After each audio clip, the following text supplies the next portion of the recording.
چا چې لیدلې دی ښایست د اداګانو سره ګوتې پرې کړې په چړو د نارنجانو سره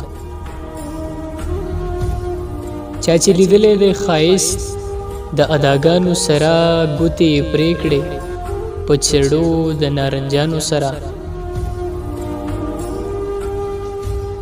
او جانانا دا دې څه کانې په خپل مین وکړلې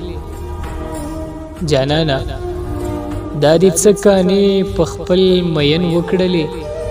لوبې کوي ستا په محلت د ماشومانو سره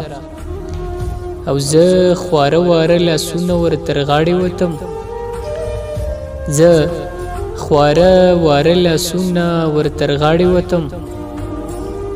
پټې چړې وې په لستوڼو کې یارانو سره او لکه موسی یوه همسا راله د مینې راکړه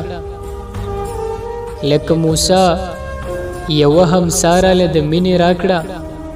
کړه مقابل مې د بیلتون د هواګانو سره او سعدالله جان برق صاحب لیکي چې برقه دا ځکه د غزل کې خوشبویي پیدا شوه برقه دا ځکه د غزل کې خوشبویي پیدا شوه چې هم نشین شوې قلندر غوندې ګلانو سره